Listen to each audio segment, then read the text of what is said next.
Je propose de commencer tout d'abord par une vidéo qui va résumer un petit peu notre activité. On ira derrière sur les cas concrets.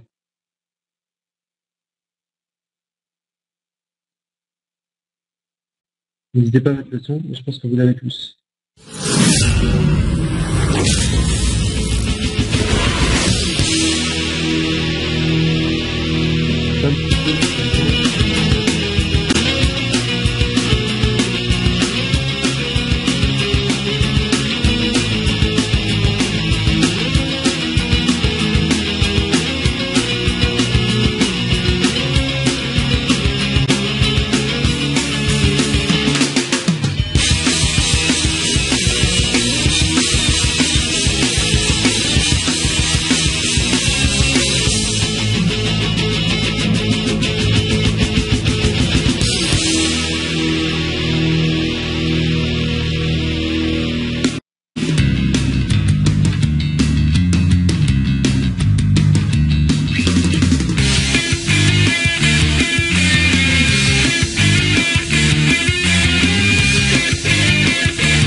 On va commencer par se présenter. Marc, je t'en prie. Je suis Marc Beaumont, je suis directeur de l'hôtel spécialisé sur le secteur du e-commerce.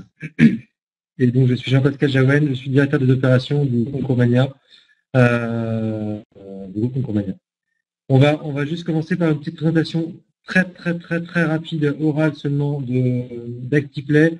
Actiplay, qu'est-ce que c'est? Quelle est notre mission? Notre mission principale chez Actiplay, c'est d'apporter du trafic chez nos clients. Apporter du trafic, ça peut vouloir dire plusieurs choses. Apporter des prospects à des clients e-commerçants, apporter des visites pour nos clients du média, apporter des visites en magasin pour nos clients, non pas e-commerçants, mais commerçants tout simple, et apporter de la visibilité pour toute marque. Une fois qu'on a dit ça, quelle est notre deuxième mission? La mission, c'est de valoriser vraiment ce flux qu'on va amener chez nos clients. Ah, il y a beaucoup d'échos, mais je n'ai pas forcément de solution pour résoudre. Est-ce que c'est quelque chose que beaucoup de gens constatent? Bon, ok, on continue. Une fois qu'on a apporté tout ce trafic chez nos clients, l'intérêt, c'est vraiment de valoriser ce flux. Valoriser ce flux, ça veut dire quoi? Ça veut dire convertir, par exemple, les prospects collectés en clients. Ça peut vouloir dire monétiser les espaces, et ça peut vouloir dire aussi monétiser les bases de données qui ont été collectées. Si on doit vraiment résumer l'activité d'Actiplay, c'est deux mots, c'est le jeu et c'est le marketing.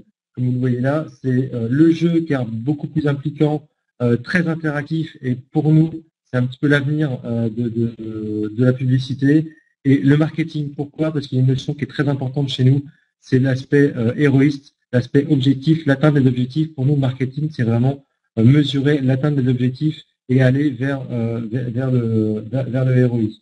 Pour arriver à ça, on s'appuie sur quoi? On s'appuie d'abord sur 18 ans d'expérience du groupe Concourmania. On s'appuie sur un réseau aujourd'hui qui va nous permettre de toucher quasiment tout type d'audience, que ce soit un réseau de sites ou que ce soit des bases de données. Aujourd'hui, on est capable de toucher plus de 20 millions, 25 millions de personnes en France. Que ce soit aussi gérer notre force de frappe sur la partie Telaxo. Aujourd'hui, juste pour l'anecdote, on fait partie des 10 plus gros éditeurs mondiaux de jeux sur Facebook en termes d'audience. Un ratio sur Facebook qui est relativement connu et qui sert de standard, c'est les MAU, Monthly Active Users. Aujourd'hui, on a plus de 28 millions. Donc, on a une force de frappe sur Facebook et une visibilité à apporter à nos clients qui est très importante. On va rentrer maintenant dans le sujet. Marc, je laisse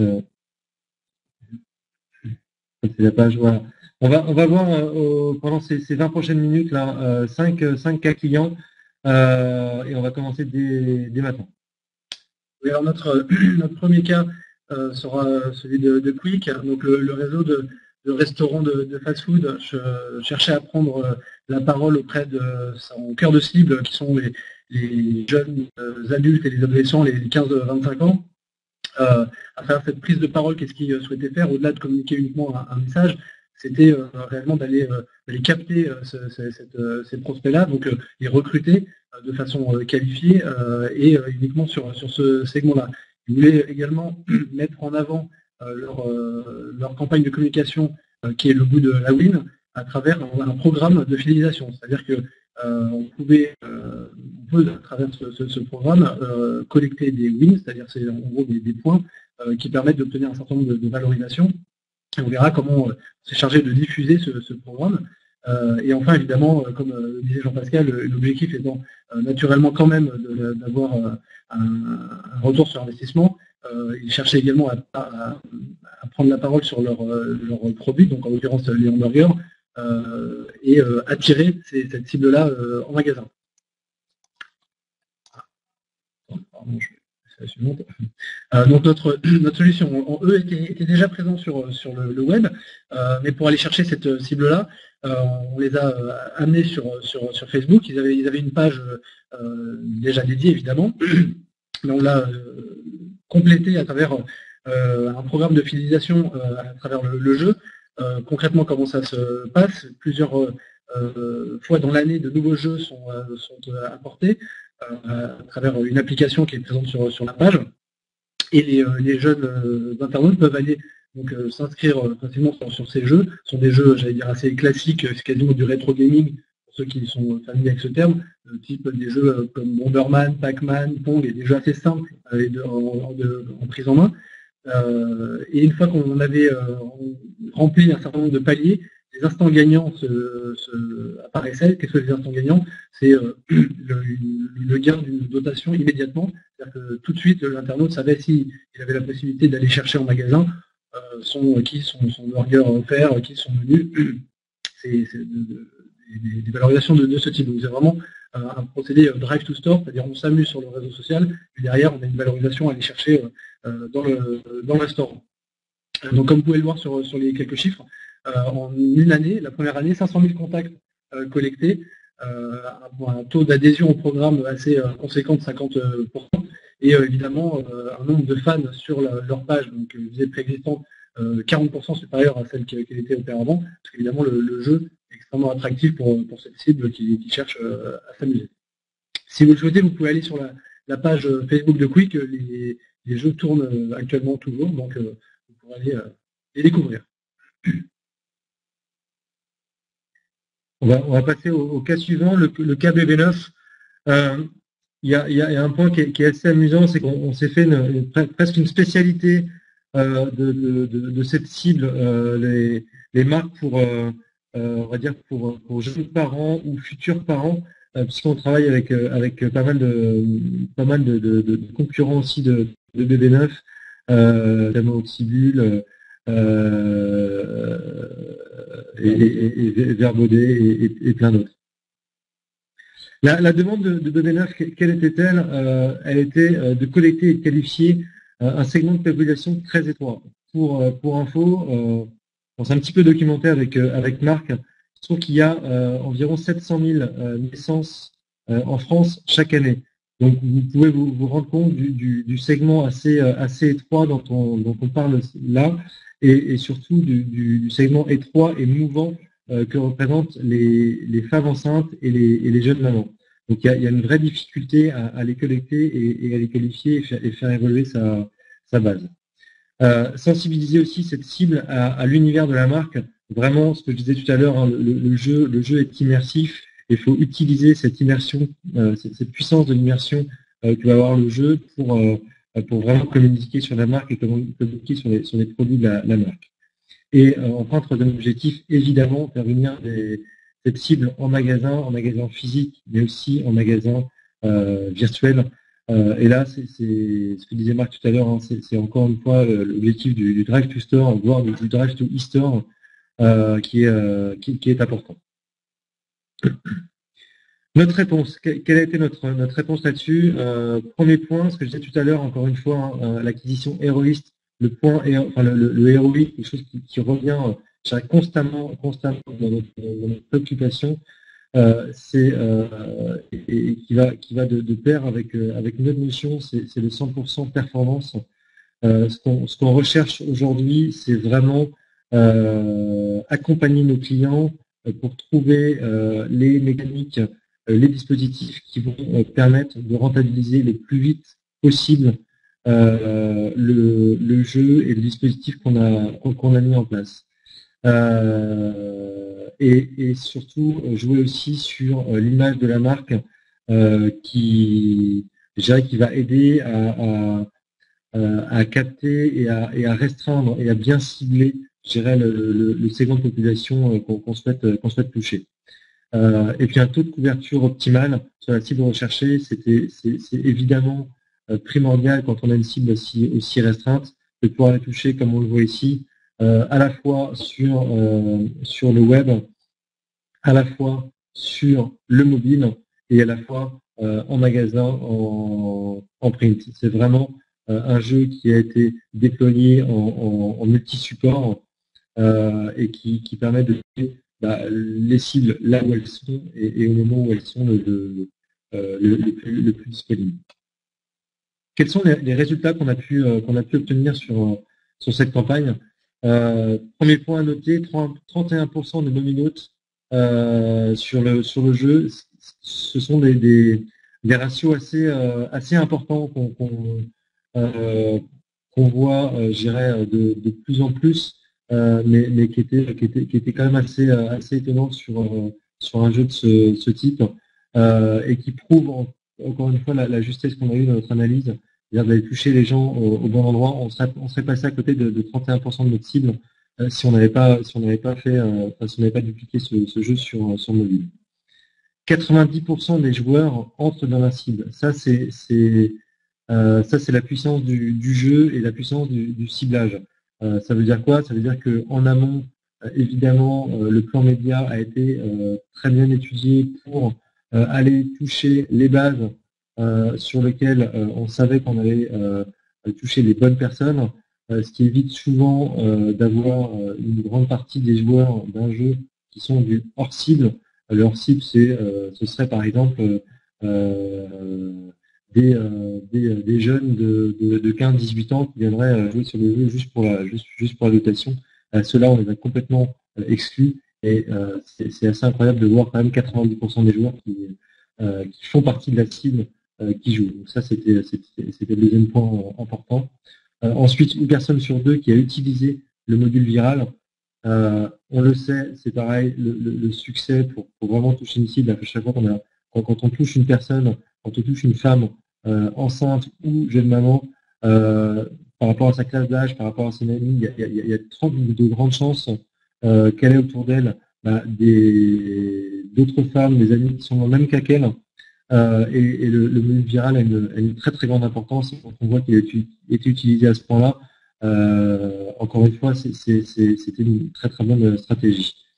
36% de la transformation virale par Facebook. On a effectivement ajouté, on le voyait sur le slide précédent.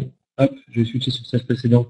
Sur le mobile, on a ajouté le module viral pour Facebook pour aider à la viralité. Et 36% des cibles qui ont, enfin 36% des personnes qui ont reçu une invitation via Facebook sont venues sur les jeux et se sont enregistrées. Ça, c'est absolument à noter. Point suivant, 90% des coupons papier correctement renseignés. Ça, c'est juste un chiffre que vous retrouverez difficilement sur un autre dispositif que le jeu. On le sait déjà sur le web, sur un coupon papier, il y a aucun guideline. Ils sont complètement libres de rentrer ce qu'ils veulent. Comme numéro de téléphone, ils peuvent mettre 06 00 00 00. Personne n'est là pour les corriger. Or, 90% des coupons étaient corrects. Donc là, je pense vraiment c'est la fiabilité des datas qui sont collectées par le jeu qui est vraiment très très forte. Et la participation, le taux de participation du jeu SMS, c'est un jeu qu'on a rajouté en plus qui a déplacé de 20% la participation au jeu web. Marc me fait signe d'accélérer un peu, donc on va accélérer, on va aller au cas suivant pour qu'on puisse aller jusqu'au bout de la présentation. Le cas suivant, c'est AXA Direct Protection. AXA Direct Protection, hop, qu'est-ce que c'est? Tout le monde, je pense, connaît AXA et je ne vais pas présenter AXA. Je vais un peu plus présenter AXA Direct Protection. AXA Direct Protection, c'est une entité complètement à part d'AXA, complètement indépendante, qui est dédiée à la distribution de la prévoyance.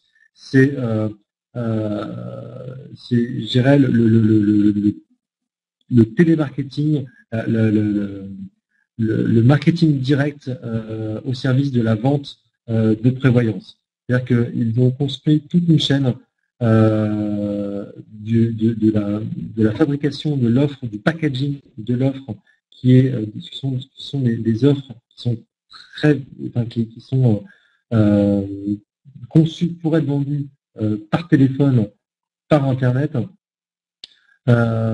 jusqu'à une plateforme de télémarketing et jusqu'au système d'information qui est complètement centralisé. La demande d'AXA Direct Protection, quand ils sont venus nous voir et quand on a commencé à discuter avec eux, c'était quoi? C'était une collecte massive et régulière. Pourquoi? Puisque en fait, dans leur process chez AXA Direct Protection, d'abord il faut collecter des données. Collecter des données qui sont fiables et qui sont en même temps assez massives, puisqu'on a derrière, ils ont une plateforme de télémarketing qui va travailler en temps réel. Donc la collecte, là pour le coup, c'était la collecte de numéros de téléphone. Donc la collecte doit être évidemment précise et fiable. Et ce que je disais régulière, puisque la plateforme, donc les gens qui sont sur la plateforme téléphonique doivent être alimentés constamment pour qu'il n'y ait pas de mou dans leur activité. Une livraison en temps réel des profils collectés. Pourquoi? Pour beaucoup plus de fraîcheur.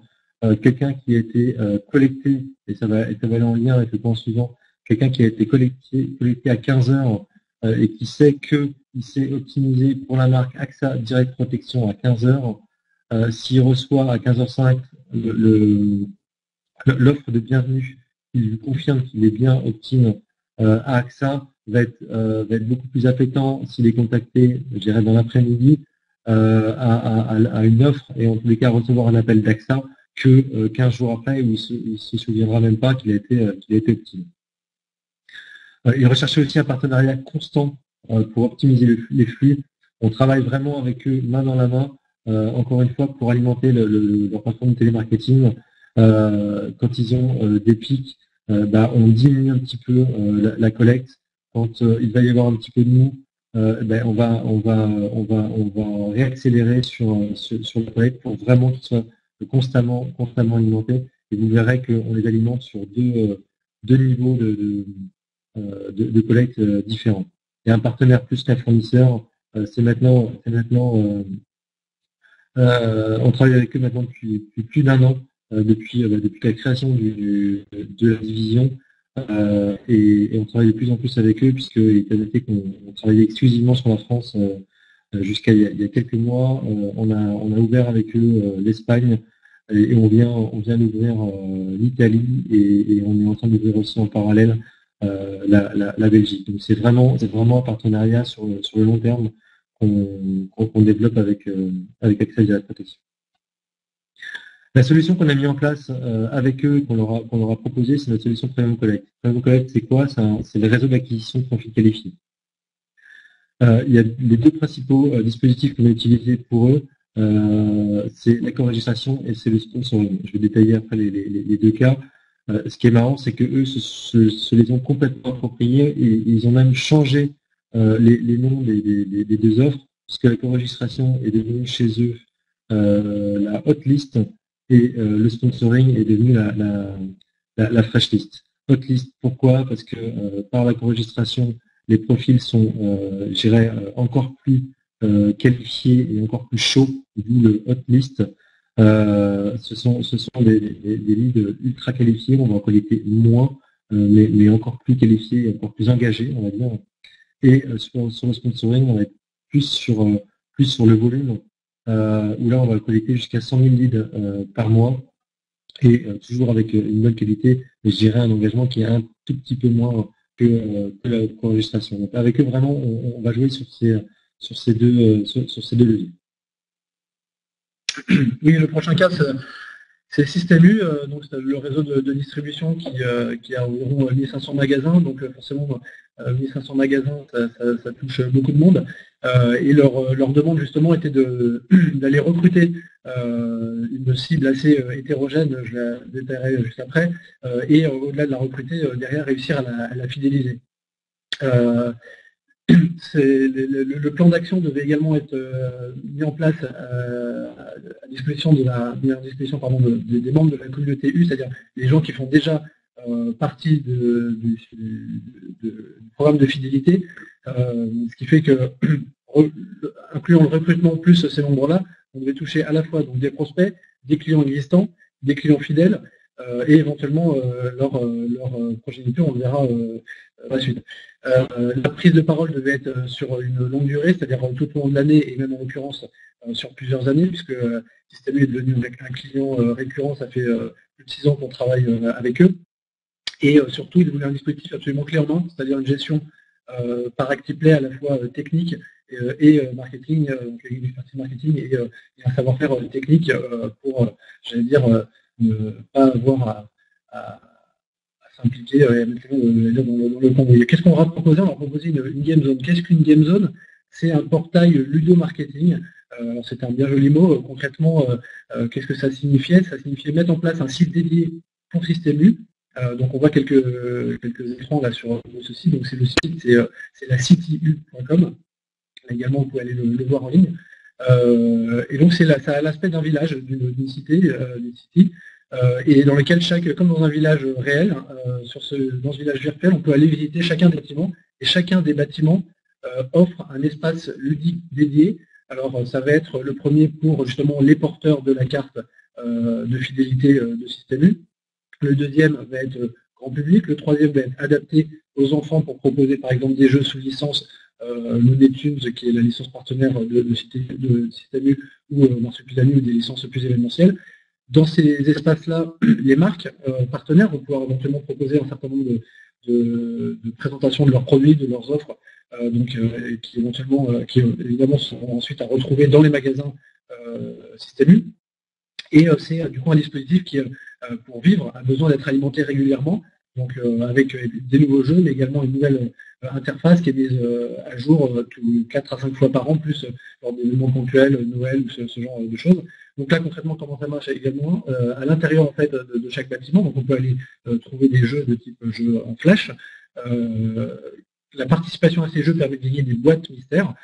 Ces boîtes, on va les accumuler dans l'un des bâtiments, et quand on le souhaite, on peut aller ouvrir ces boîtes, et l'ouverture de ces boîtes génère, alors pour les porteurs de la carte, des points qui sont en fait une sorte de monnaie virtuelle qui là pour le coup devient bien réelle en magasin sous forme de bon d'achat, ou alors on est là aussi des instants gagnants pour les prospects notamment, cadeaux qui peuvent également être à disposition en magasin.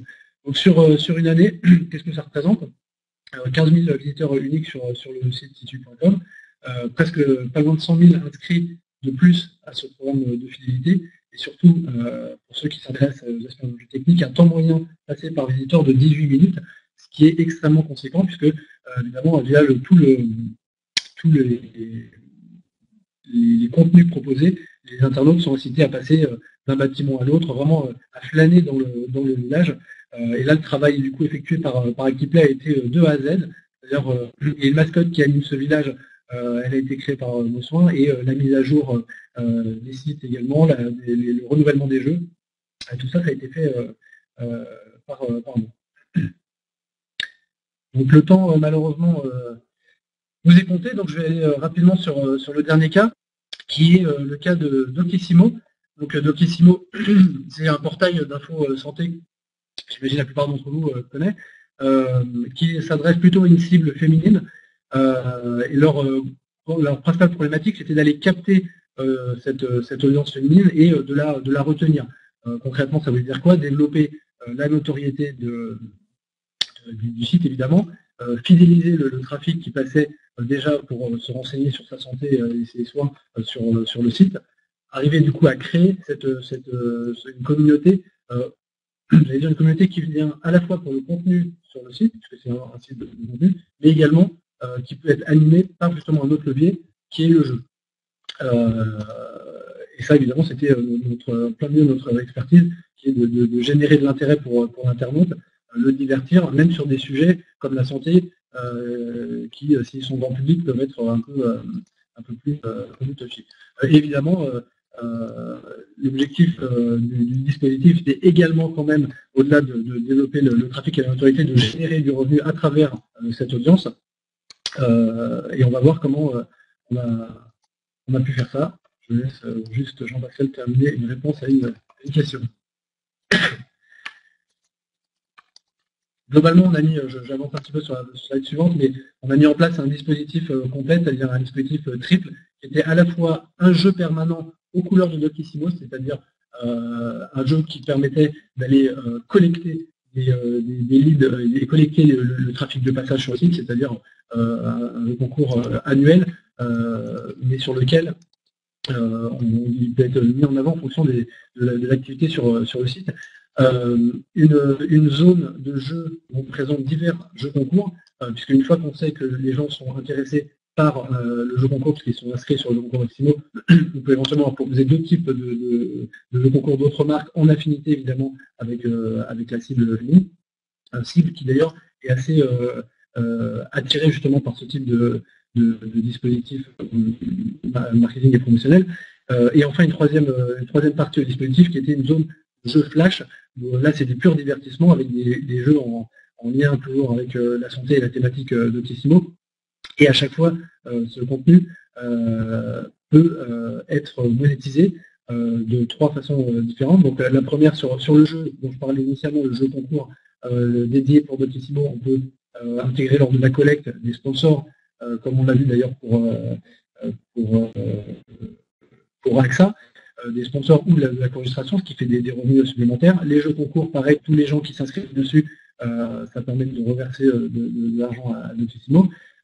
Et enfin, les troisièmes sources de revenus sur la zone de jeu flash, via notre régie qu'on a en interne, qu'on nomme Chilican.